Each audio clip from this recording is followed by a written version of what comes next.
Gus, di era sekarang ini terlalu banyak kiai. Jadi saking banyaknya kita yang awam ini bingung mana kiai yang benar, yang betul-betul benar menurut Allah. Mana yang seperti nampaknya benar tapi ternyata itu tidak seperti yang diinginkan Allah. Jadi cara pandang panjenengan ini bagi saya sudah luar biasa mencerahkan sekali. Jadi karena itu kami mohon, ini kebetulan ada ketua yayasan, juga ada Pak Rektor, ada baiknya kampus ini mulai mendekatkan tradisi keilmuan santri dan akademik, ngaji yang fundamental begini. Saya usul itu Bu, bagaimana 1 bulan sekali lah Gus Bahak kerso ke Semarang.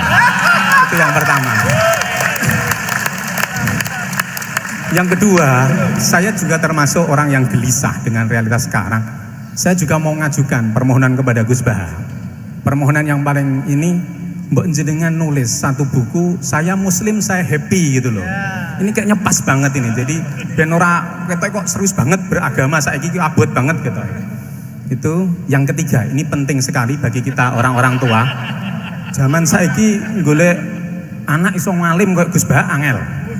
Jadi saya ingin tolong Gus Bahak ceritakan sejujur-jujurnya bagaimana orang tua jenengan didik sejak kecil sampai iso koyo sampean sakniki. Cekap saya kira. Assalamualaikum warahmatullahi wabarakatuh.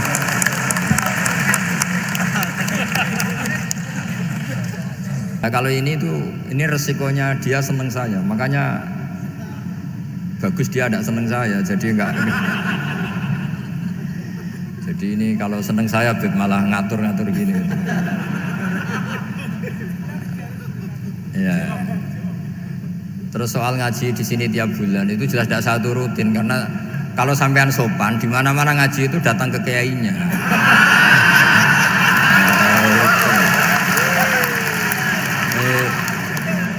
Itu kalau Imam Malik ada pertanyaan kayak Anda dimarahin, al ilmu yu'ta la ya'ti. Jadi sumur itu didatangin, bukan sumurnya dipindah.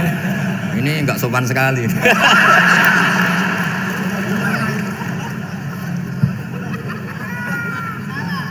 Terus menyangkut orang tua, kenapa saya alim, itu juga nggak boleh dijawab. Rata-rata orang itu udah alim, masa orang tua seluruh Indonesia salah? Itu ada hikmahnya sendiri. Saya kali-kali ngaji, bodoh itu barokahnya banyak. Coba barokahnya orang bodoh, akhirnya nempat di pedalaman Kalimantan, Sulawesi, akhirnya bikin masjid di situ bikin.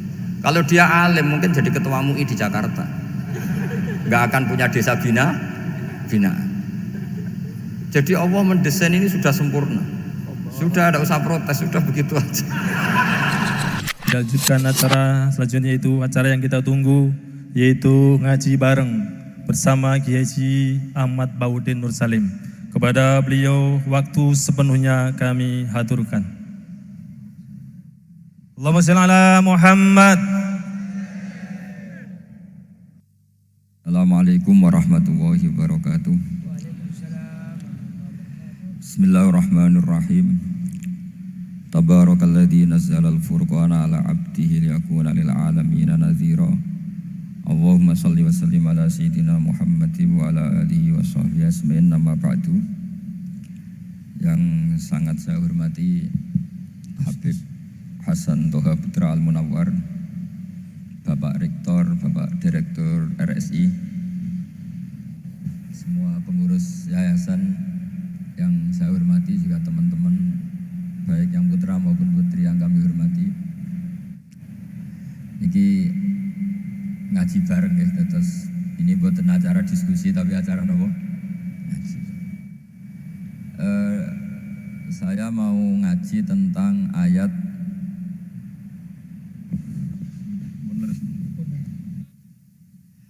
Qul bi fadlillahi wa bi rahmatihi fa bidzalika falyafrahu.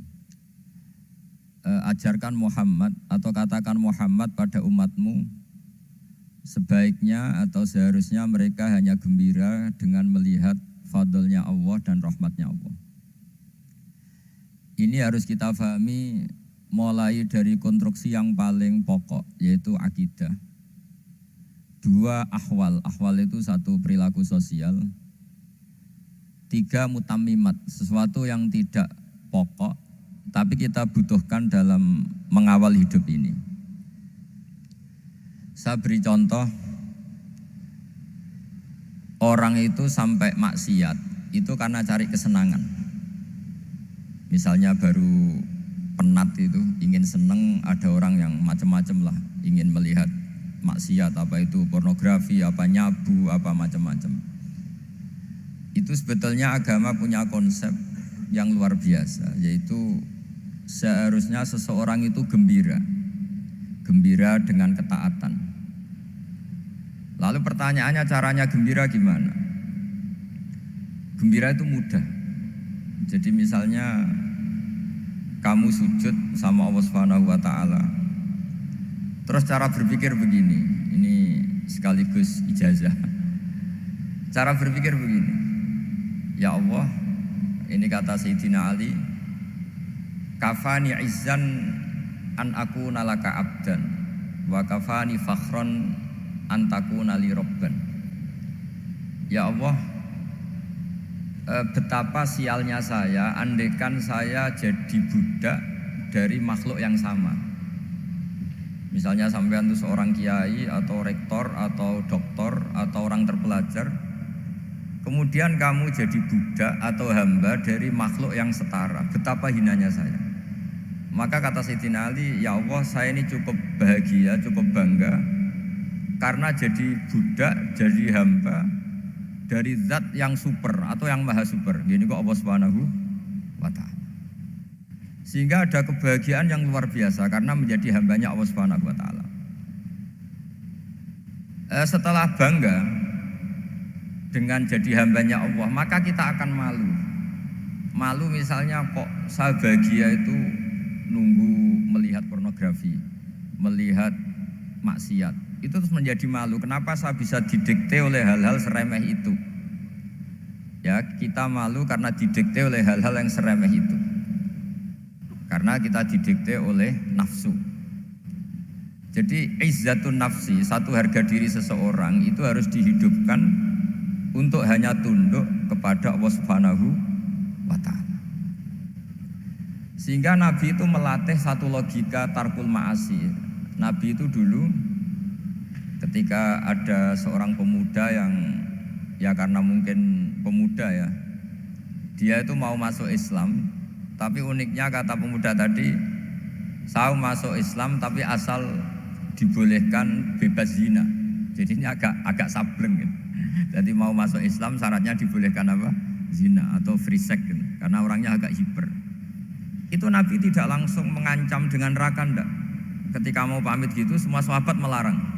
Mah itu jangan, kamu jangan suan Nabi, itu permintaan yang enggak masuk akal. Setelah lama ditahan terjadi kegaduhan di masjid, Nabi dengar itu ada apa itu? Itu ada pemuda yang mau masuk Islam tapi yasta'dzinuhu fi zina, tapi mereka minta izin ke Nabi untuk tetap boleh zina. Kata Nabi, pemuda itu suruh masuk, suruh menghadap saya. Ketika menghadap Nabi, saya ulang lagi, ketika menghadap Nabi, Nabi mengajarinya itu luar biasa. Nabi tidak langsung mengancam dengan neraka atau dengan azab itu enggak, tapi kata Nabi, atuhibbuhu li ummik. Kamu suka kalau ibu kamu itu jadi demenannya orang banyak? Oh enggak ya Nabi, yang demen ibu saya tak bacok kan. Karena ini ya agak preman, di mana-mana orang nakal agak preman. Terus atuhibbuhu li bintik. Kamu suka kalau putri kamu ya digitukan orang-orang? Oh ya enggak Nabi, yang gitukan putri saya tak bacok. Atuhibbuhu li kholatik. Kamu suka kalau bule kamu digitukan? Atuhibbuhu li ammatik. Kamu suka kalau saudara bapak kamu digitukan? Nabi itu mengeset ya. Cara sekarang itu cuci otak mungkin. Nabi itu meluruskan otaknya anak muda itu betapa buruknya zina. Cara bahasa Arab ditakbih.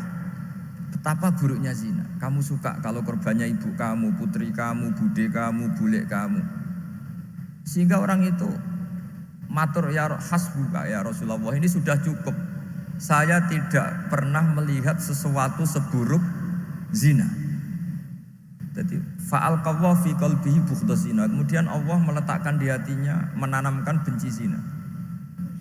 Sehingga akhirnya pemuda tadi menjadi iffah, menjadi menghindari zina. Artinya begini ya, ini mungkin yang lolos dari para kita sebagai dai, kita tidak belajar banyak tarbiyahnya Rasulullah Shallallahu Alaihi Wasallam. Jadi kalau kita benci maksiat itu jangan hanya ditahdzir, ditakutkan neraka, itu enggak. Jangan hanya itu, tapi di logika. Ini Pak, Oh, iya. kurang Oh, iya. sama kurang dekat. Jadi kalau kita menghindari maksiat itu selain karena takut azab, itu ada logika, ada rangkaian pikiran yang menjadikan kita anti satu perbuatan apa maksiat. Jadi misalnya gini ya, kira-kira ginilah kalau contoh gampang itu. Ada orang gitu ya, nyanyi dengan pakaian yang mungkin pornografi gitu. Mungkin pemuda-pemuda ingin melihat itu, tapi bisa diobati gini. Kok enak dekne mergawe kok tak bayari, aku kehilangan duit. Meskipun dengan logika yang agak serampangan, yang penting menjadi kita ini punya harga diri untuk tidak tergantung hal-hal seperti itu. Sehingga Nabi itu cara menggambarkan tadi mulai atuhibbuhu li ummik. Kamu suka kalau ibu kamu jadi demenannya orang lain. Pemuda tadi bilang yang demen ibu saya mau saya bunuh. Ditambah lagi atuhibbuhu li bintik. Bagaimana kalau korbannya putri kamu, bule kamu, bude kamu. Sehingga terus si pemuda tadi betapa buruknya zina, betapa murahnya zina. Akhirnya pemuda tadi al-qawwa fi qalbi bughda zina. Terus kemudian pemuda tadi itu sangat membenci dengan apa? Perzinahan. Nah, pikiran-pikiran seperti ini harus kita tanamkan. Harus kita tanamkan supaya orang itu benci melakukan maksiat karena satu memang takut suhtullah, takut dibendu Allah atau dibenci Allah. Dua, memang logika kita mengarahkan tidak maksiat. Nah, ini yang terkait Unisula yang nangani kedokteran, nangani medis. Sesuatu yang dilarang Allah itu pasti madharat. Maka untuk melarang seseorang bergantung sama narkoba misalnya atau hal-hal yang bahaya pada fisik, itu satu tentu bagi ahlullah, tentu karena takut Allah. Tapi banyak masyarakat yang memang benar-benar bisa meninggalkan narkoba karena efek buruknya narkoba, efek buruknya apa? Ganja. Itu kita tanamkan sedemikian rupa bahwa itu mengakibatkan sakau, mengakibatkan tidak sadarkan diri, mengakibatkan kebangkrutan ekonomi, macam-macam. Sehingga mereka benar-benar benci sama yang namanya narkoba. Jadi di antara manhajul Quran itu kalau mentakbih, memburuk-burukkan maksiat itu mesti dikritik innahu kana fahisyah, innahu kana fahisyata wa makta wa sa'a sabila, innahu kana fahisyata wa sa'a sabila, diulang beberapa kali. Sehingga dibutuhkan kecakapan untuk menganggap satu hal yang buruk itu fahisyah, sesuatu yang enggak rasional, sesuatu yang tidak positif, sesuatu yang pasti berdampak negatif. Sehingga kalau misalnya tadi dibacakan oleh qari kuntum khaira ummatin ukhrijat linnasi ta'muruna bil ma'ruf wa tanhauna 'anil munkar. Untuk berhenti dari kemungkaran itu satu takbihun litil kal munkar atau litil kal munkarat, bahwa munkarat itu kita cap, kita stigmasi bahwa itu buruk sekali. Seperti Nabi mengajarkan pemuda tadi, masa kamu suka ibu kamu digitukin lelaki lain, putri kamu, bule kamu, bude kamu, sehingga orang ini pikirannya termindset betapa buruknya zina. Sama seperti kita sukses memindset betapa buruknya narkoba, betapa buruknya bahan-bahan terlarang. Begitu juga seterusnya, terus pengkhianat dan sebagainya. Tapi problem manusia adalah dia itu akan mencari kebahagiaan atau kesenangan sesaat. Maka caranya gimana? Keinginan senang lewat maksiat ini dilawan dengan nyaman dengan taat. Saya ulang lagi, nyaman dengan taat. Sehingga ulama dulu punya kalimatul munajat, artinya kalimat hubungan pribadi sama Allah yang menjadikan orang itu nyaman. Dan ini yang diajarkan kitab-kitab tasawuf. Kitab tasawuf itu sukses mengajarkan melihat alam raya ini semuanya nyaman, termasuk yang mengecewakan. Itu dianggap nyaman.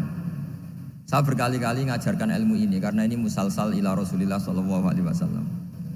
Itu Pernah suatu saat Imam Ahmad itu dipanggil sama tetangganya, anak muda. Tentu Imam Ahmad ini orang yang sangat soleh, sangat waroi, sangat tunduk sama perintahnya Allah dan Rasul. Pemuda tadi manggil, ya Ahmad, datang ke rumah saya. Imam Ahmad datang. Setelah sampai ke pemuda tadi, sudah pulang lagi, saya tidak butuh kamu. Pulang lagi. Setelah sampai rumah dipanggil lagi, ya Ahmad, datang lagi. Datang lagi. Oh, saya tidak jadi butuh, pulang lagi. Sampai 3 kali. Dan itu perangai ekspresi Imam Ahmad itu atau ulama lain yang sesoleh beliau itu nyaman, indah. Beliau tetap senyum-senyum, nyaman itu. Beliau tidak tersinggung, tidak terprovokasi, pokoknya tidak tersinggung, kelihatan nyaman. Lama-lama pemuda ini terus tanya, ya Ahmad, kamu saya perlakukan seperti ini kok tidak tersinggung? Kamu senyum-senyum saja, happy-happy saja. Jawabnya Imam Ahmad itu unik. Wahai pemuda, saya kamu panggil itu senang sekali.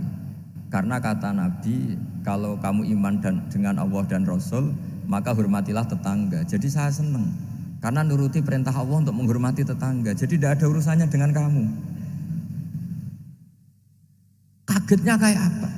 Jadi dipanggil tetangga ya senang karena melakukan perintahnya Allah dan Rasul, yaitu ikramul jar, fal yukrim jaroh. Disuruh pulang, kamu ingin saya pulang, ya saya pulang. Disuruh datang, ya saya datang. Jadi saya tidak tersinggung, saya tidak ada urusan dengan kamu. Urusan saya dengan Allah Subhanahu wa Ta'ala.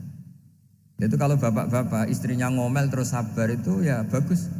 Saya tidak punya urusan. Kalau kamu terprovokasi oleh istri, berarti kamu didikte oleh makhluk. Masa seorang rektor didikte makhluk? Kan tidak keren.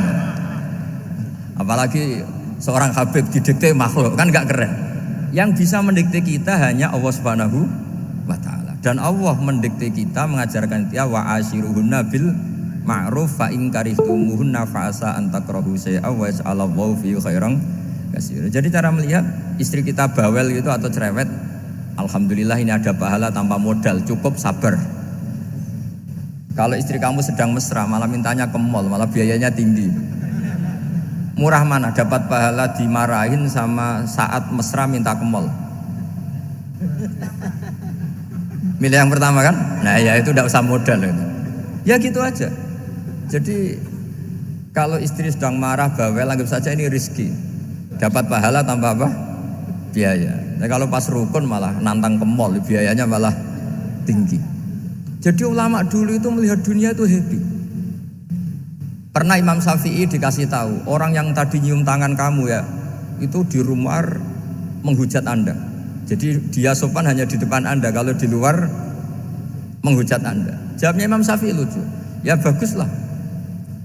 Yang cerita ini kaget. Kenapa bagus ya Aba Abdillah? Kalau manggil Imam Syafi'i ya Aba Abdillah. Ya berarti saya masih wibawa, di depan saya tidak berani katanya. Jadi dipandang enteng saja. Jadi kalau kamu di depan kamu istri kamu tidak berani belanja, tidak ada kamu belanja banyak, anggap saja Anda wibawa. Jadi enteng saja. Pernah Imam Syafi'i dikasih tahu, separuh dari kampung Anda itu gak suka kamu. Ya baguslah. Kenapa? Oh nak rukun malah bakal utang katanya gitu. Kira-kira yang utang itu yang rukun apa yang neng-nengan? Yang rukun. Jadi enteng saja. Masyhur itu makalahnya Imam Syafi'i. Waman asa'a ilaika faqad atlaqaka. Orang yang berbuat buruk sama kamu berarti membebaskan kamu. Kalau saya sedang neng-nengan sama Habib Hasan Toha Putra, beliau naik Alphard gak nawarin saya sah karena baru neng-nengan. Tapi kalau sedang rukun malah harus repot mana? Rukun sama ndak rukun? Repot rukun sebetulnya.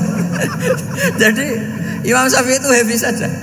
Kalau sedang rukun sama tetangga ya dianggap rukun itu satu kenikmatan. Sedang ndak rukun ya dianggap satu kenikmatan. Jadi orang dulu itu serilek itu melihat dunia. Kalau kita kan enggak, ego. Wah saya ini suami kok dimarahin istri. Wah ini egonya bangkit. Padahal egonya bangkit itu ada kebodohan di situ. Yaitu seorang rektor didikte seorang istri, seorang makhluk. Apalagi kalau Anda daftar wali itu tidak akan jadi wali. Ini wali kok tunduk sama makhluk. Karena didikte apa? Makhluk. Maka Imam Ahmad ketika tetangganya bully gitu ya santai saja, beliau happy. ketika pemuda tadi iskal janggal. Kenapa kamu gak tersinggung ya Ahmad? Memangnya saya harus tersinggung gimana? Kan tak panggil gak jadi, tak panggil gak jadi. Hei pemuda, saya ini tidak punya urusan dengan kamu. Saya nuruti kamu karena perintahnya Allah. Saya senang melakukan perintah Allah, harus berbaik sama kamu. Sampai 3 kali. Jadi kebahagiaan ini pula yang harus kita latih dalam melakukan ketaatan. Tapi kalau kita sudah tidak bahagia dengan taat, itu bahaya sekali.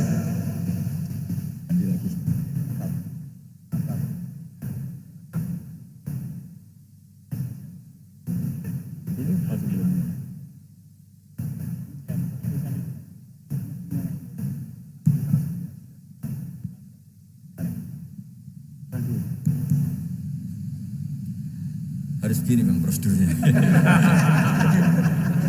Di DP makhluk gitu. Gimana? Di DP panitia. Oh yang bagus ini. Anut saja.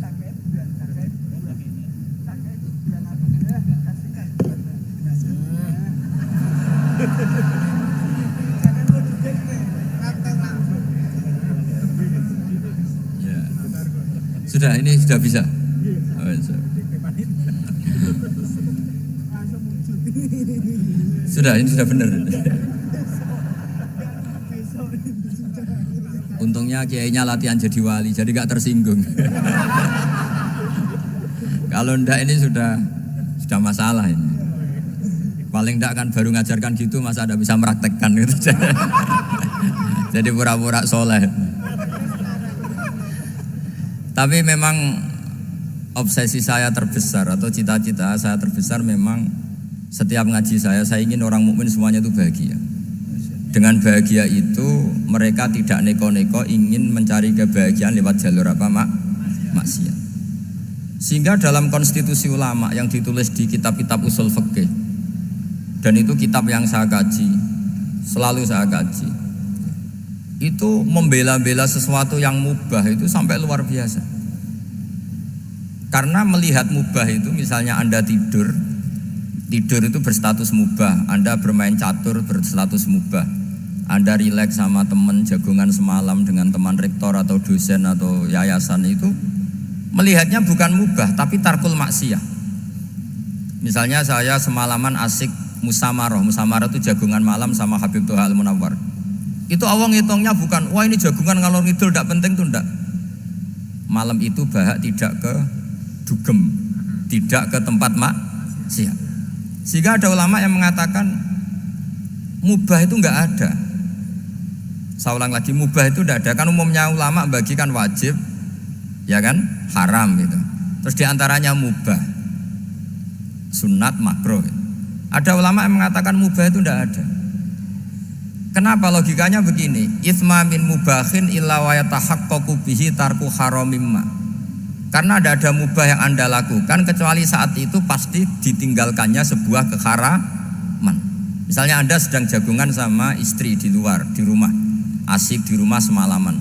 Mungkin bahas hal-hal yang ringan. Mungkin melihat sinetron atau apa yang ringan. Tapi di situ terjadi Anda meninggalkan ke tempat-tempat maksiat. Sekarang ninggal maksiat itu wajib apa mubah? Wajib.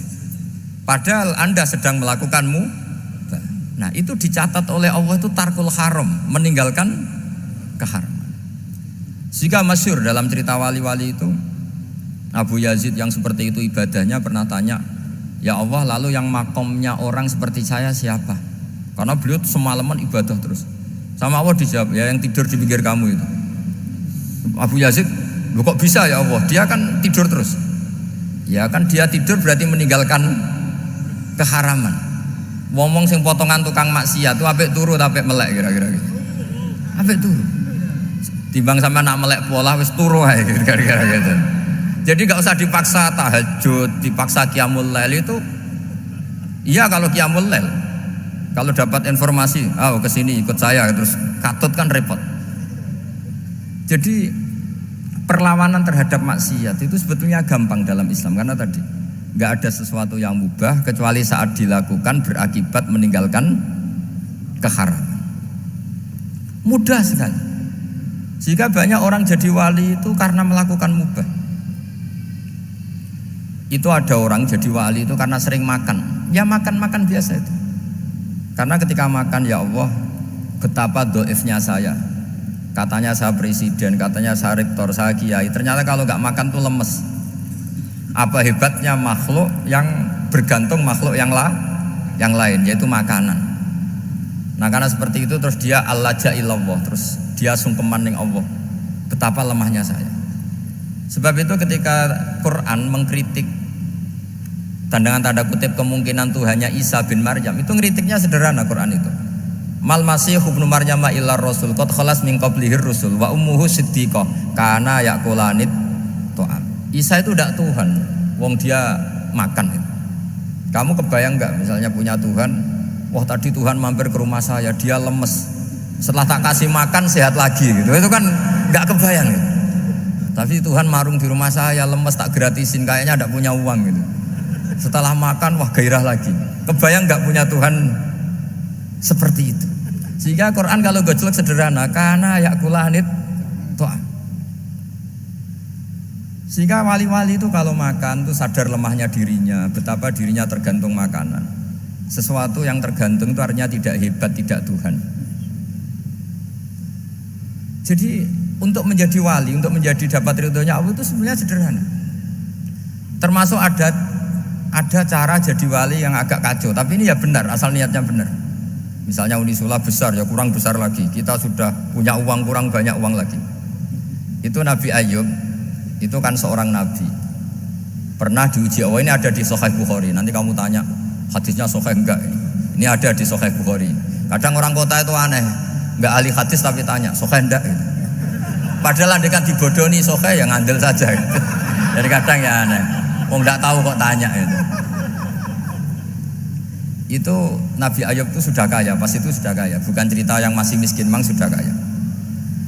Beliau di kamar dihinggapin satu belalang dari emas. Setelah belalang itu dikejar, ternyata yang jenis itu banyak, semuanya dari emas. Ngambil sana sini, ini yang kesak ini dipenuhin, saku ini dipenuhin, sampai banyak. Terus sama Allah digojlok, kamu itu nabi saya, kenapa kamu mengumpulkan harta sebanyak itu? Kamu itu nabi saya kok rakus? Jawabannya Nabi Ayub unik. Ya Allah, siapa yang bisa kenyang dari rahmatmu? Ya, jadi kalau kamu punya uang 1 miliar, kok ingin 1 miliar 100, ingin 1 miliar 200, itu cara ngitung bukan uang. Ya Allah, siapa yang bisa kenyang dari rahmatmu? Karena rahmat Allah tidak terbatas. Sudah Gusti, tenang saja. Meskipun saya gini, rahmat Anda tidak akan habis. Sehingga waroi ada ilmunya, tomak juga ada ilmunya. Termasuk ragus itu juga ada ilmunya. Misalnya begini, ini contoh rakus yang ada ilmunya begini. Ini saya beri contoh. Mungkin yang boleh niru orang-orang soleh, kalau nggak soleh jangan. Imam Syafi'i ini cerita nyata. Imam Syafi'i itu dulu ketika ngaji masih muda itu nggak suka sama guru yang kaya. Kebetulan dia punya guru miskin terus. Namanya Sufyan As-Tsauri, itu miskinnya Masya Allah. Sufyan bin Uyainah juga miskin. Jadi dia miskin, punya guru miskin terus. Sehingga idolanya ya sama guru-guru yang miskin. Suatu saat guru-guru ini menyarankan dia ngaji Imam Malik. Imam Malik itu kaya raya. Itu babutnya Imam Malik kalau diinjek itu mata kakinya tidak kelihatan saking halusnya. Kalah Indonesia kalah. Itu Imam Malik tuh gaya. Kalau ngaji di kursi tinggi terus pakai bukhur itu, pakai dupa Arab yang mahal. Pokoknya mewah kali Imam Malik. Terus dia mulai ini kiai kok kaya.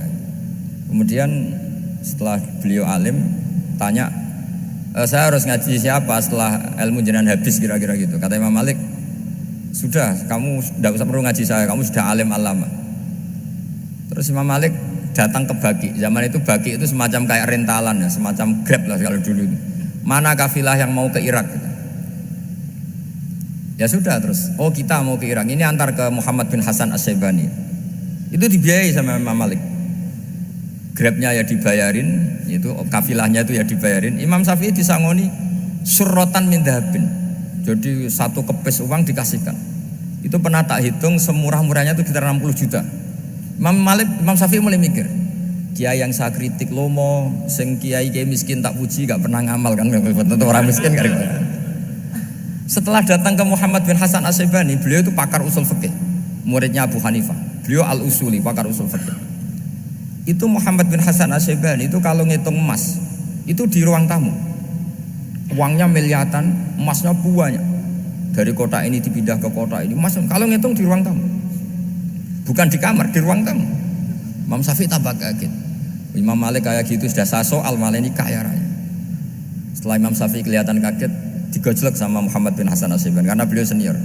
Ata'jabu min hadza, kamu aneh melihat ini? Iya. Kenapa? Ulama kok kaya raya. Terus kata Muhammad bin Hasan, ya sudah, uang ini tak kasihkan orang-orang fasik, binti gue demenan, gue nyabu, gue macam-macam. Oh jangan, nanti dipakai maksiat. Pun jenengan mawon sing sugih. Semenjak itu Imam Syafi'i rubah mindset. Jadi kalau kampus ini ingin akreditasi A, ingin mulia, ingin apa, kamu ridho kalau yang punya prestasi seperti itu adalah orang-orang fasik. Ridho enggak? Enggak kan? Maka didoakan ini. Nah itu namanya berpikir secara usuli. Kamu jangan hanya nuruti karena berpikir waroi terus kamu benci kekayaan, benci pangkat, benci apa, enggak bisa seperti itu. Karena pangkat dan kekayaan ketika dikelola secara kesolehan maka akan menjadi energi positif yang luar biasa. Semenjak itu Muhammad bin Hasan Asy-Syaibani berhasil mendidik Imam Syafi'i. Sampai akhirnya keterusan Imam Syafi'i berpendapat kalau orang Islam bisa bikin rumah tingkat kok punya rumah reok itu haram. Akhirnya keterusan. Kalau bisa jadi bupati kok jadi ketua RT juga haram. Karena al-Islam ya'lu wala yu'la alaih. Islam itu luhur bukan bisa diluhurin. Sehingga rata-rata orang Syafi'iyah termasuk kiai-kiai Indonesia itu rata-rata ya agak-agak politikus. Ya agak-agak kedonyan, mungkin sebagian kedonyan tenan gitu. Karena enggak ridho gitu loh. Kalau kesempatan itu dikuasai orang fasik kemudian menjadi kekuatan maksiat. Coba kalau bupati itu orang yang fasik. Kemudian programnya supaya rakyat seneng semalaman dangdutan yang purno misalnya. Supaya rakyat seneng dibolehkan dugem, dibolehkan judi. Tapi kalau yang jabat orang soleh kan ada beberapa perda yang menolak penyakit apa? Masyarakat. Jadi kamu jangan melihat bahwa kepangkatan ini hanya sebagai alat korupsi, alat otoriter, enggak. Asal kena orang soleh, maka ini menjadi energi kesolehan atau energi positif. Sebab itu ketika Allah muji para nabi yang soleh, diantaranya disifati apa? Faqad ataina ala Ibrahim al-kitab wal hikmata, terusannya ayat wa atainahum mulkan azim. Dan Nabi Ibrahim dan keluarganya tak kasih kerajaan yang besar. Nah sekarang masih banyak orang yang cara pandang ngapain bikin unisula yang megah, ngapain berambisi punya akreditasi A dan sebagainya. Menyoal seperti itu salah secara usul fikih. Karena secara usul fikih kesempatan yang baik tentu harus diperjuangkan oleh orang-orang yang soleh. Karena ini supaya jadi otoritas yang positif. Itu dulu ada latihannya. Jadi orang dulu itu gampang sekali ketika milih miskin ditanya, kenapa miskin? Saya ingin hisab saya ringan. Tapi ketika mereka kaya yang soleh, supaya harta ini tidak dipakai orang yang nanti dipakai maksiat. Kita misalnya orang soleh kok mau pangkat, karena kita ada ridho kepangkatan itu dipegang orang maksiat, kemudian menjadi energi maksiat. Begitu juga seterusnya. Maka ulama dulu itu rileks. Sampai Syekh Nawawi Al-Bantani itu nanti bisa dicek di tafsir Qul hal yastawil ladzina ya'lamuna wal ladzina la ya'lamun. Beliau muji-muji ulama. Kemudian ada seorang yang agak hasud mungkin. Tanya begini, hebatnya ulama itu begini-begini. Terus ditanya, tapi kenapa kita sering melihat ulama ngantri proposal di rumahnya bupati katanya. Sementara bupati nggak pernah datang ke ulama ngaji ihya. Jawabannya Imam Syekh Nawawi itu unik. Ya karena ulama itu tahu gunanya uang, sehingga nyari uang untuk pondok, untuk masjid. Sementara bupatinya tidak tahu gunanya ilmu, maka tidak pernah ngaji gitu.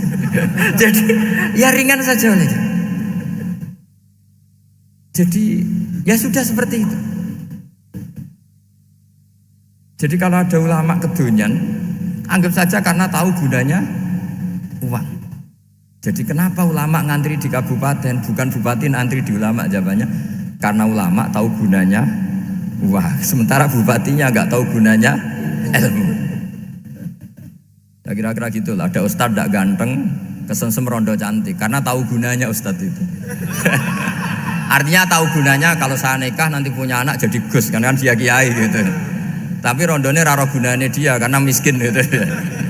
Jadi ulama dulu itu rileks, menafsirkan apa saja itu rileks, termasuk saat terpojok itu rileks. Karena semuanya dianalisis pakai ilmu. Sehingga ciri utama wali itu apa? Ala inna awliya Allahi la khaufun alaihim wa lahum yahzanun. Enggak ada rasa takut, enggak ada rasa gampang. Karena melihat sesuatu itu gampang saja. Saya ulang lagi, melihat sesuatu itu gampang saja, ringan. Saya beri contoh ya betapa pentingnya mindset ya, cara berpikir. Orang itu menjadi kikir itu karena nganggap hidup itu lama dan uang itu penting. Kalau zaman Nabi itu sederhana kalau melihat hidup. Pernah suatu saat Nabi itu punya jatah makan, karena Nabi itu hidupnya juga pas-pasan. Jadi Nabi itu unik. Beliau di satu sisi kaya raya, bisa ngurmat Abu Hurairah, Ammar, Suhaib. Ashabu Sufa itu dirawat Nabi semua. Itu kan kaya, bisa ngerawat sekian orang. Tapi di sisi yang lain untuk pribadinya beliau miskin. Kadang nggak bisa makan hari itu. Tapi di saat yang sama bisa merawat Ahlus Sufa. Jadi keliru kalau orang hanya cerita Nabi itu miskin, untuk makan dirinya aja susah. Itu keliru. Kelirunya kalau tidak diteruskan, tapi Nabi mampu menghidupi ahli sufa. Singkat cerita, jatah makannya Nabi itu dikasihkan orang. Ketika Nabi tanya, ya Aisyah, makanan jatah saya di mana? Oh ya Rasulullah, tadi ada orang minta tak kasihkan, maka makanan itu habis. Apa kata Nabi? Kamu salah Aisyah. Yang kamu kasihkan itu justru yang masih. Ya yang kamu kasihkan itu justru yang masih. Sehingga Nabi menganggap, makanya Nabi terus ngendikan, ya kalau mukhatabnya lelaki ya kira-kira begini. Wa hal laka min malika illa ma akalta fa afnaita wa labista fa ablaita. Terus tanya wa tasaddaqta fa abqaita, kata Nabi. Harta kamu ya kamu makan kemudian ke WC jadi kotoran, atau punya pakaian mewah nanti rusak. Wa tasaddaqta fa abqaita. Ada yang kamu sedekahkan yaitu yang abadi sampai akhir. Sehingga banyak pengusaha yang mencintai saya setelah tak ajari hadis itu. Misalnya punya uang 1 miliar karena dia spekulan atau pedagang rawan bangkrut, disedekahkan ke masjid 50 juta, yaitu yang abadi. Jadi kalau suatu saat bangkrut, dia masih punya uang 50 juta di akhirat. Jadi Nabi itu mengajari sedekah itu apa? Ya sedekah itu pengabadian uang. Kalau kita kan enggak, bilang sedekah itu nguras uang. Itu pikirannya setan, dan pikirannya orang Islam. Itu cara berpikir setan, bukan cara berpikir umat apa? Sehingga Sayyid Ali Zainal Abidin itu kalau ada orang minta, kemudian beliau ngasih, itu beliau bilang gini, marhaban biman hamala zati ilal akhirah. Matur nuwun nggih jenengan sing beto sangu kula nate. Jadi dianggap teller saja. Orang yang minta uang beliau itu dianggap tukang nyatet bank, karena sudah ditabungkan, ya sudah. Kalau kita kan enggak, wah pengemis tuh ganggu gini-gini. Kecuali pengemis profesi ya mungkin kita agak-agak enak. Mari zaman akhir tuh ada pengemis apa? Profesi, jadi repot. Terus tak beri contoh lagi kebahagiaan ketika kita milih Islam moderat. Islam kita diajarkan guru-guru kita, utamanya oleh guru kita Mbah Maimun.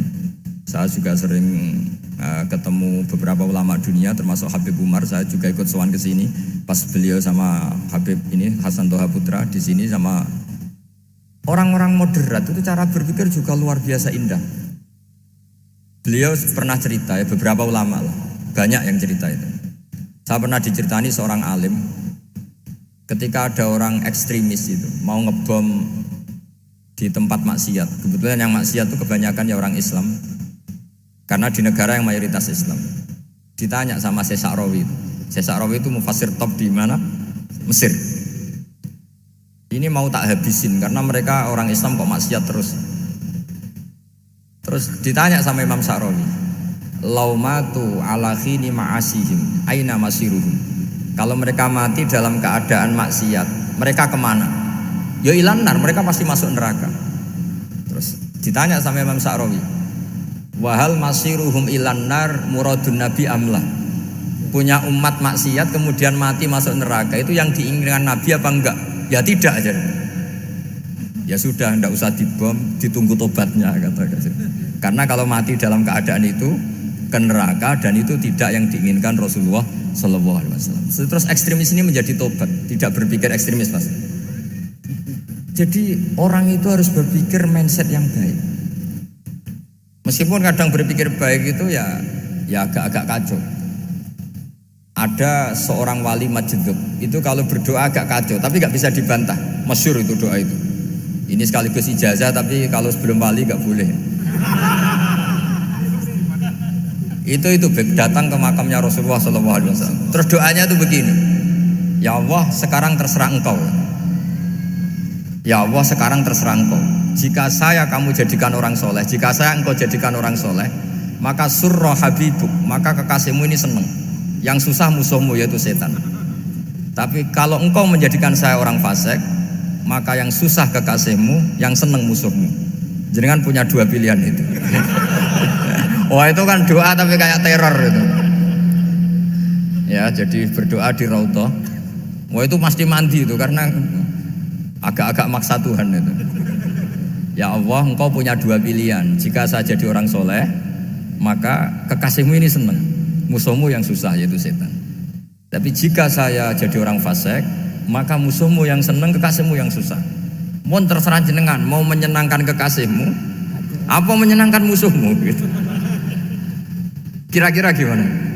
Kalau tertarik boleh doa itu dipraktekkan. Tapi kayaknya kalau copy paste itu gak keren apa? Jadi dulu orang itu muamalah sama Allah dan Rasul itu rileks. Rileks itu nyaman karena ya tadi kul bi fadlillah wa bi rahmati fa bidzalika falyafrahu. Sehingga Imam Izzuddin bin Abdissalam itu ngendikan innalladzina yarmunal muhsanatil ghafilat. Di antara kebaikannya ibu-ibu atau mbak-mbak ini harus berstatus ghafilat. Perempuan-perempuan pelupa. Ghafilat itu pelupa. Pelupa dari kenikmatan maksiat sehingga mereka in dengan taat. Misalnya ada ibu-ibu atau mbak-mbak atau juga bapak-bapak tahajud, kemudian nyaman dengan tahajud itu. Kira-kira terbersit enggak ingin maksiat? Enggak kan, karena sudah nyaman dengan tahajud, dengan taat. Maka dibutuhkan kenyamanan dalam beribadah. Sebab itu ala bizikrillahi tatmainnul qulub. Makanya saya termasuk kiai yang setiap ngaji itu happy, seneng. Karena ini untuk kampanye, seneng dengan ngaji, dengan taat itu sudah luar biasa. Kayak apa kalau mereka senengnya kalau nunggu melakukan maksiat. Jadi termasuk bentuk perlawanan kita terhadap maksiat adalah usahakan kamu tuh bahagia, seneng dengan taat. Istiqnas billah, mu'anasah billah, farah billah, itmi'nan tumakninah billah. Sehingga ini mencukupkan kita tidak berkebutuhan maksiat. Meskipun kita ya manusia, pasti suatu saat atau sudah pernah maksiat. Serasa diceritakan lah, itu mesti gitu.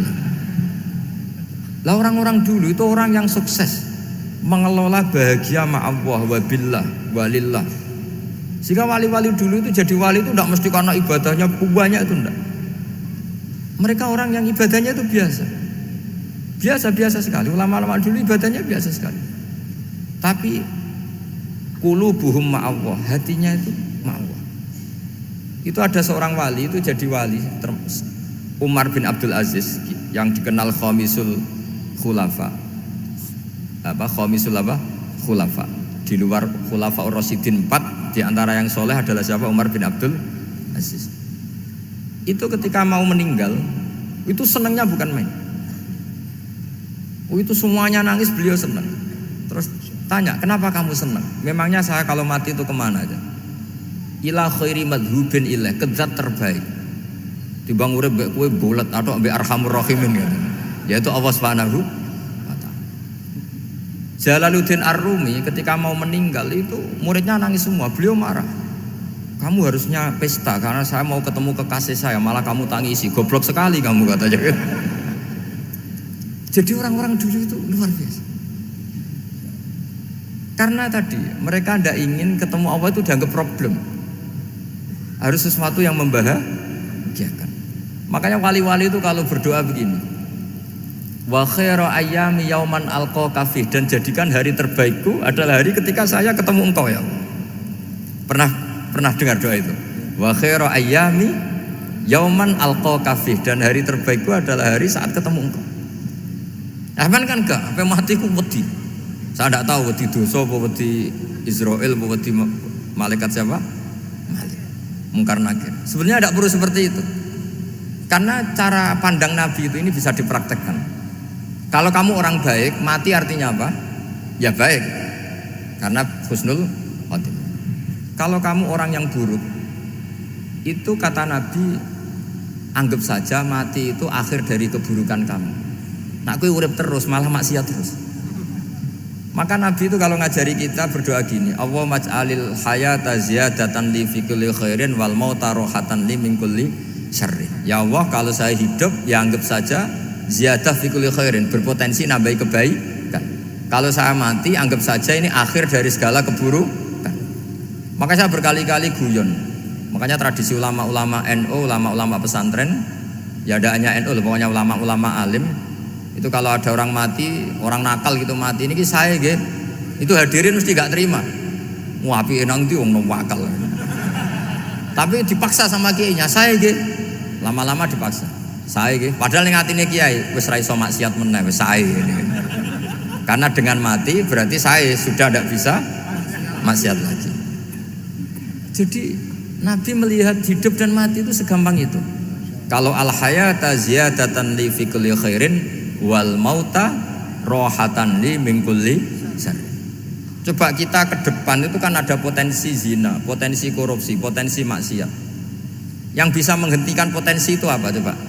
Mati ya, udah pinter ya. Sudah maju berarti. Berani mati. Berani. Tapi jangan di sini ngel-ngelo panitia. Artinya yang selama ini kita risau dengan kematian, dengan apa? Nabi ngajari kita tadi. Allahumma ij'alil hayata ziyadatan li fi kulli khairin wal mauta rohatan li min kulli syarr. Ya Allah, jadikan hidup ini sebagai bekal menambah kebaikan, dan suatu saat kalau saya mati, semoga itu akhir dari segala keburukan.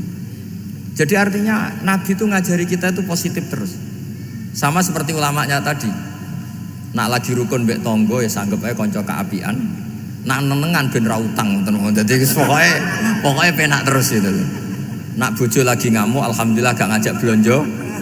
Nak pas rukun ya alhamdulillah kok lagi rukun. Jadi gampang semua. Makanya ada seorang alim itu ngendikan begini, ada yang tanya. Saya tuh dulu ketika kaya, teman saya sering main ke saya. Setelah saya miskin gak ada teman-teman yang ke saya. Dikira si Habib ini kebetulan orangnya Habib itu mendukung keluhan dia, ternyata enggak. Si orang alim itu bilang gini, malah bagus toh gitu. Kowe wis melarat buruhe wong. Ya sudah kamu miskin buruhnya orang lain, misalnya tukang manol di pasar atau tukang becak. Kemudian teman-teman kamu datang, malah kamu malu tuh jadi tontonan. Bagus kalau mereka lupa pas kamu miskin enggak ada yang lihat katanya. Jadi apa ya, dianggap enteng saja gitu. Akhirnya orang ini nggak jadi ngeluh. Selama ini kan kita ngeluh ya ketika miskin teman-teman nggak datang. Coba kalau mereka datang pas kamu buruh bikin foto di orang lain, mantan bos buruh, malu nggak?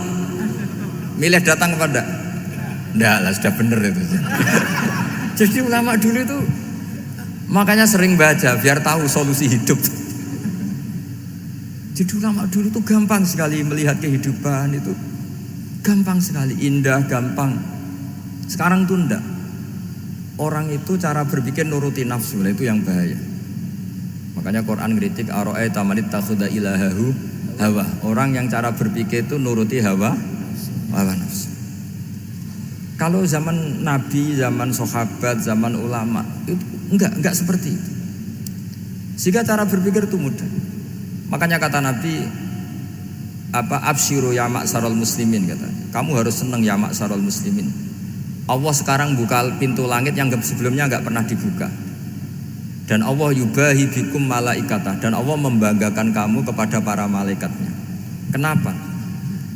Umatnya Muhammad, umatnya Rasulullah Muhammad SAW Itu kalau sampean kepengen mati setiap saat itu baik. Itu resepnya gampang kata Nabi. Addu faridotan wantadzoru ukhra.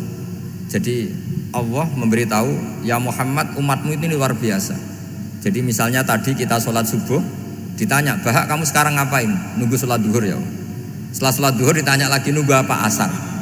Sehingga faman kanat hijratuhu ila Allah wa rasulih fa hijratuhu ila Allah. Jadi kalau ya sudah ini tak ijazahkan. Kalau setelah sholat subuh nunggu apa? Duhur. Setelah duhur nunggu. Sehingga ketika kita mati itu statusnya penunggu sholat. Tapi kamu kan enggak miskin. Kenapa? Penunggu kaya. Ya itu enggak masuk surga itu. Penunggu kemapanan. Berarti kan menunggu sesuatu yang seleranya nafsu.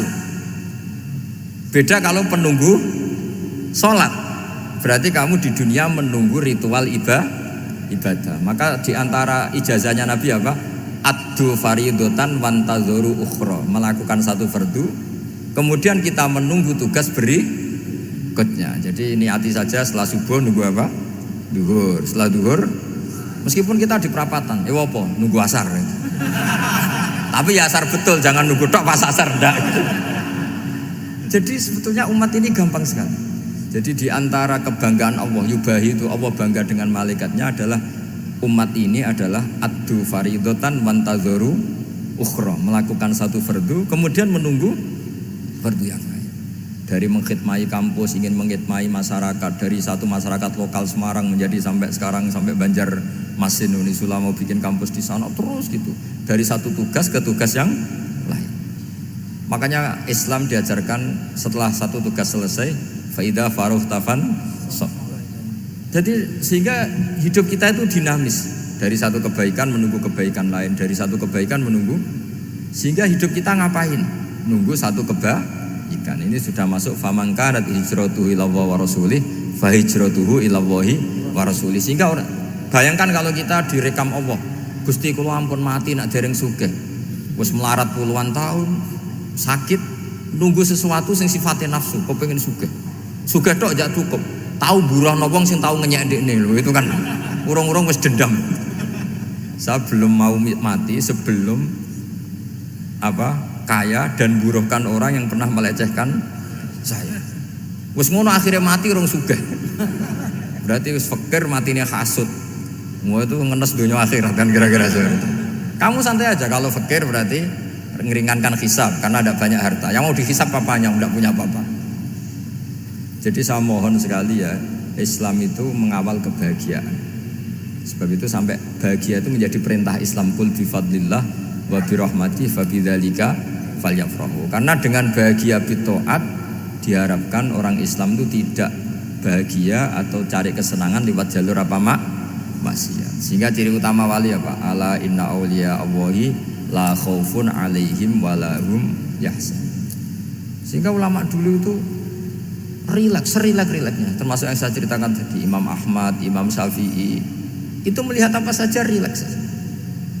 Ya tadi kalau disenangi orang ya barokah, punya kawan kebaikan, nak dineng ya barokah dineng di gedingi tonggo rada utang, ranjuk tulung itu. Jadi rileks saja. Masyhur itu Imam Syafi'i ngendikan, waman asaa ilaika faqat atlaqaka. Orang yang berbuat buruk sama kamu, hakikatnya adalah membebaskan kamu. Atlaqo itu apa? Membebaskan. Enak gak jadi hidup gitu? Kalau kamu kan enggak, kok gedeng aku salahku apa? Malah kamu ujub tuh, orang kok gak tahu salahnya. Kamu jadi suami, istrinya ngomel, kurang apa saya sebagai suami? Ya kurang banyak, enggak ganteng, enggak kaya, enggak ini. Malah kalau diterangkan malah parah toh. Ya sudah rileks saja. Kalau dia ngomel ya tadi, alhamdulillah dapat pahala tanpa apa? Biaya. Terus ngomel kan butuh energi, paling yang enggak kuat 3 jam. Nanti juga berhenti apa? Sendiri.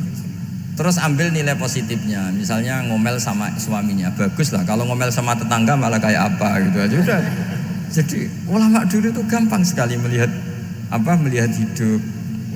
Rasulullah ya gitu, melihat hidup tuh gampang saja.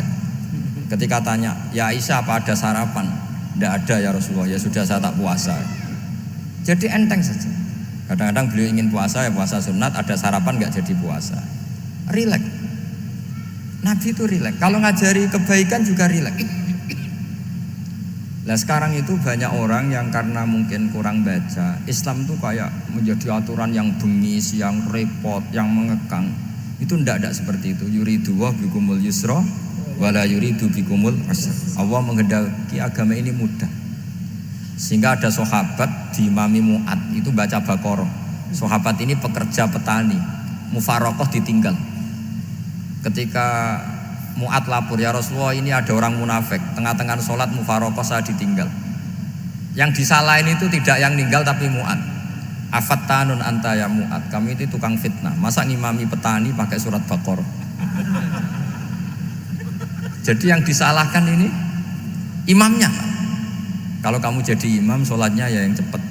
Makanya terus banyak orang kecepetan karena tadi. Jadi Nabi itu enteng sekali. Jadi apa ya? Nabi itu beda dengan yang kita bayangkan beda. Nabi pernah ngaji di masjid, kemudian ada tetangga lewat pakai cangkul ke kebun. Semua sahabat gerutu. Ini orang tidak benar. Ada Nabi ngaji ditinggal saja ke kebun, tidak ikut ngaji. Jawabannya Nabi tidak. Itu bagus, itu ikut sunnah saya. Kenapa ya Rasulullah? Dia kerjanya nyari halal dan untuk menghidupi keluarganya itu juga ajaran saya. Sehingga yang ngaji ya ajarannya Nabi, yang nggak ngaji karena kerja mencukupi keluarga juga ajarannya Nabi. Segampang itu. Kalau kayaknya kamu kan, wes gak roh akhlak kan gitu. Nabi rileks saja nanggapin. Sampai bisa lihat itu di Ikhya di bab Fadhailul Kasbi. Makanya ini penting sekali supaya orang itu berpikir Islam atau mendakwahkan Islam itu berdasar sanad ya yang muttasil yang pernah dilakukan Rasulullah Shallallahu Alaihi Wasallam. Semoga barokah. Assalamualaikum warahmatullahi wabarakatuh.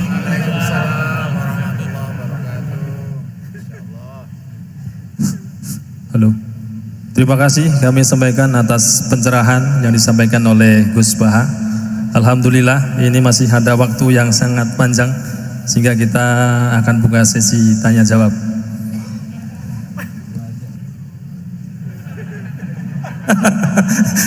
Hanya 2 penanya.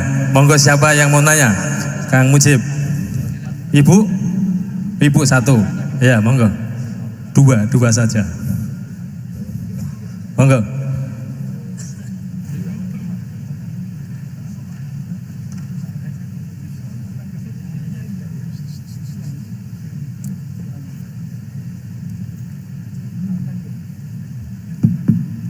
Assalamualaikum warahmatullahi wabarakatuh. Allahumma arinal haqqa haqqa warzuqna tiba'ah wa arinal batila batila warzuqna tinabah. Gus, di era sekarang ini terlalu banyak kiai.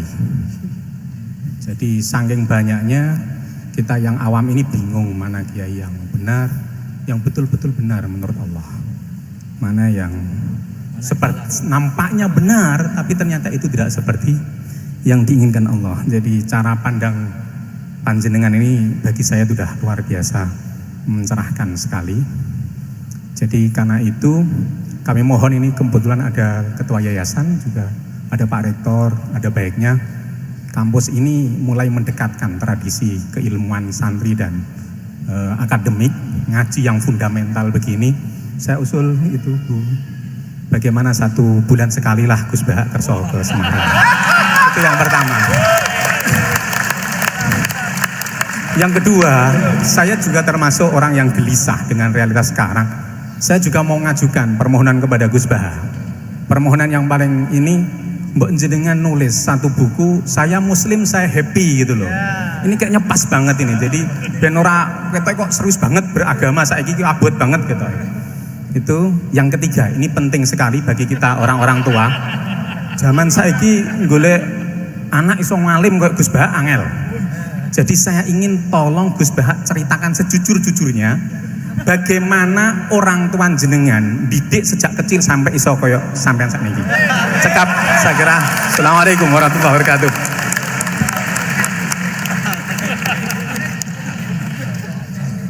Yang kedua, monggo. Mohon dibantu mic.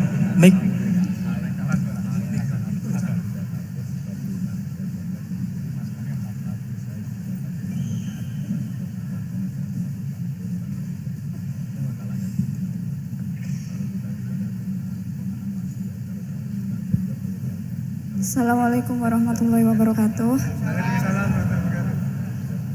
Gus Baha, kula badhe tangklet. Jangan kayak ini ya.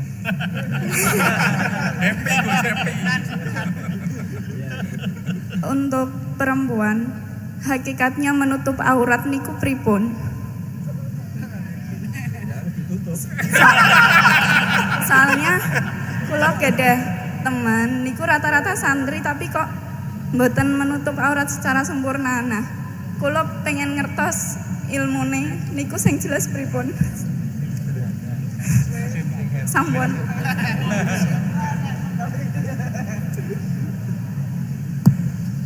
Ini sudah normal ya, pakai ini aja. Ini jawab yang Mbak dulu yang gampang gitu. Ya yang jelas itu satrul aurat itu ada yang fisik ya, kayak menutup aurat dalam mazhab Syafi'i kita tahu auratul mar'ah fis sholat itu ada pengecualian ilal wajah wal kaffain. Tapi kalau kharijah sholat adalah jami'u badaniha dalam mazhab Syafi'i. Tapi dalam sebagian ulama mengatakan ilal wajah wal kaffain tetap termasuk istisna di luar sholat. Itu dari segi fisik ya atau zahir. Tapi sebetulnya juga harus dilakukan satrul aurat secara maknawi, menutup sesuatu yang buruk. Artinya kan gini ya, aurat itu kan sesuatu yang buruk kalau kelihatan gitu. Sehingga misalnya kasus di beberapa negara mungkin fisiknya sudah benar ditutupin tapi mungkin tetap maksiat. Tapi ada yang gugat, yang penting nggak maksiat meskipun buka aurat, ya keliru, buka aurat sendiri sudah maksiat, itu malah aneh lagi gitu. Tapi yang jelas filosofi hijab atau satrul aurat itu usahakan yang zahir maupun yang apa? Batin. Karena Indonesia itu memang agak unik. Saya sering ketemu peneliti dari beberapa negara, meneliti Indonesia itu paling pusing. Kadang ada orang yang auratnya biasa datang ke masjid, itu kan bingungkan malaikat, mau ditulis dosa itu ke masjid, mau ditulis toat itu buka aurat. Nggak tahu hitung-hitungannya gimana nanti. Tapi memang ya sudah seperti itu. Yang jelas standar aurat ya kita tutupin sesuai standar mazhab Syafi'i maupun mengikuti yang tidak apa Syafi'i. Tapi filosofinya juga harus kita ikutin. Jadi dua-duanya harus kita ikutin sebagai perintah, bukan sebagai syarat. Itu beda loh, perintah sama syarat itu. Sebagai perintah, bukan sebagai syarat. Kalau sebagai syarat itu begini, syaratnya orang Islam tuh harus nutupi aurat begini-begini. Nanti kalau yang nggak gitu dianggap tidak Islam, itu menjadi ekstrim. Tapi kalau sifatnya perintah, ya perintah saja. Yang nggak melakukan paling banter dianggap fasikoh atau tidak solihah, tapi tidak sampai menjadi keluar dari Islam. Ya jadi gitu ya. Jadi karena apa ya?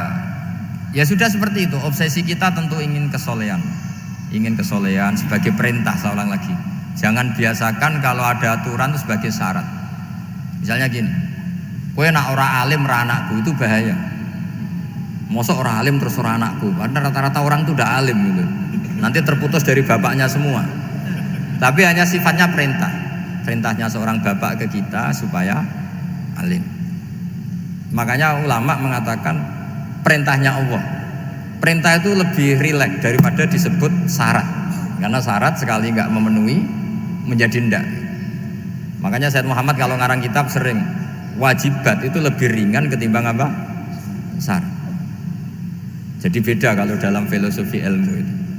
Jadi gampang perintah. Tentu yang nggak melakukan perintah itu ya kurang baik, tapi tidak sampai keluar dari apa? Islam. Karena perilaku kesolehan itu perintah, bukan syarat. Sehingga Nabi nanti ngendikan beberapa yang masyhur itu kan, syafaati li ahlil kabair min ummati. Meskipun umatnya yang nggak benar ya tetap dianggap sebagai umat. Jadi beda perintahnya Nabi sih, semuanya kalau bisa soleh, harus bisa soleh. Tapi tetap ini sifatnya perintah, bukan syarat. Nggak bisa kamu mengatakan syaratnya orang Islam itu dalam beraurat begini, syaratnya soleh nggak pernah maksiat. Memangnya Nabi nggak pernah maksiat? Ya saya kira demikian ya, cukup ya. Lah kalau ini resikonya dia seneng saya, makanya bagus dia tidak seneng saya, jadi enggak. Jadi ini kalau seneng saya Beb malah ngatur-ngatur gini. Ya. Terus soal ngaji di sini tiap bulan itu jelas tidak satu rutin karena kalau sampean sopan di mana-mana ngaji itu datang ke kiainya.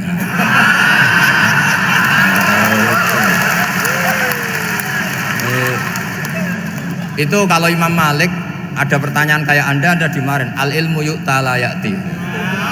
Jadi sumur itu didatangin, bukan sumurnya dipindah. Ini enggak sopan sekali.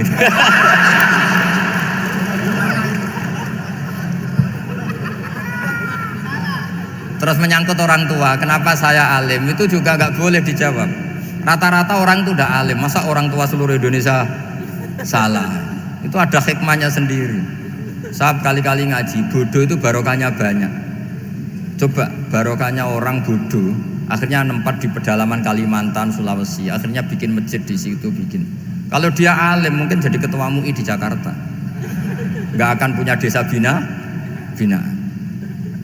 Jadi Allah mendesain ini sudah sempurna, sudah ada usah protes, sudah begitu aja.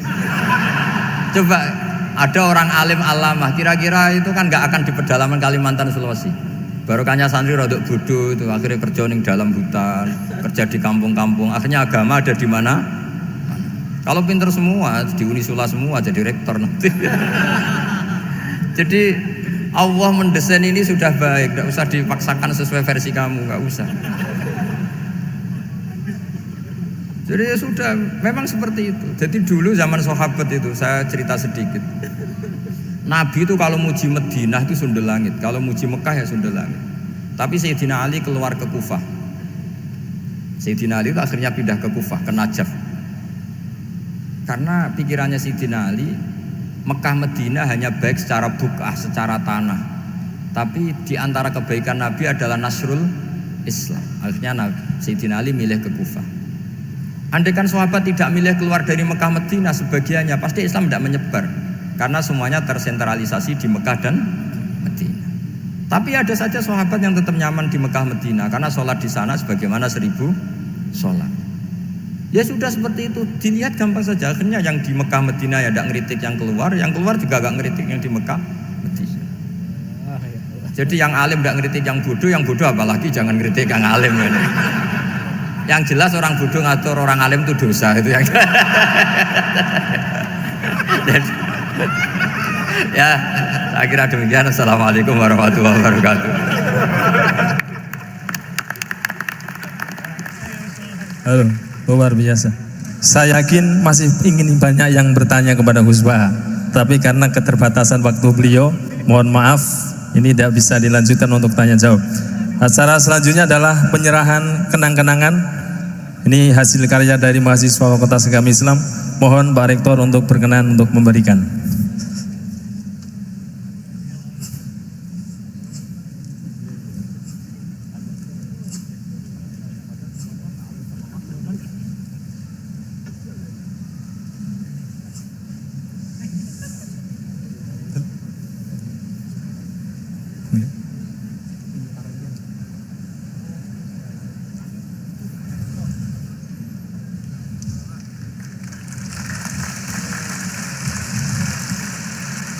Mohon hadirin untuk tidak bubar terlebih dahulu, kita akan berdoa bersama.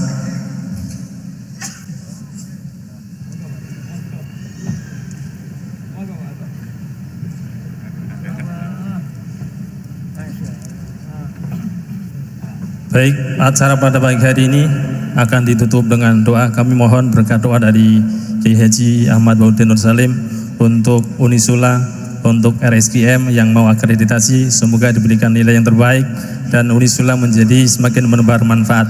Monggo Gus. Bismillahirrahmanirrahim. Nas'aluka bi anna lakal hamda la ilaha illa anta al-hanan al-manan ya badi'as samawati wal ardi ya hayyu ya qayyum ya dzal jalali wal ikram.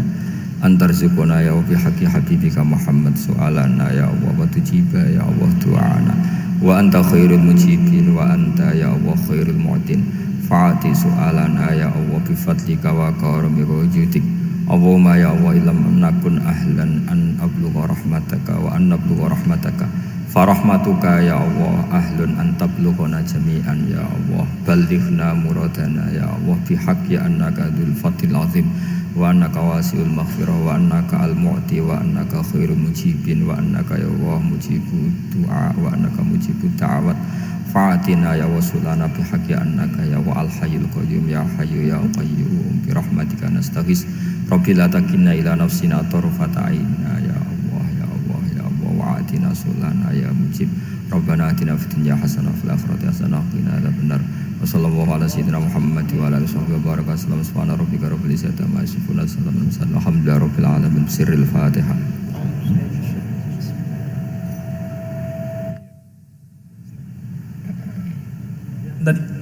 Rangkaian acara ngaji bareng bersama Kiai Haji Ahmad Baudin Nur Salim sudah paripurna. Semoga apa yang menjadi kegiatan pada pagi ini membawa manfaat bagi kita semua.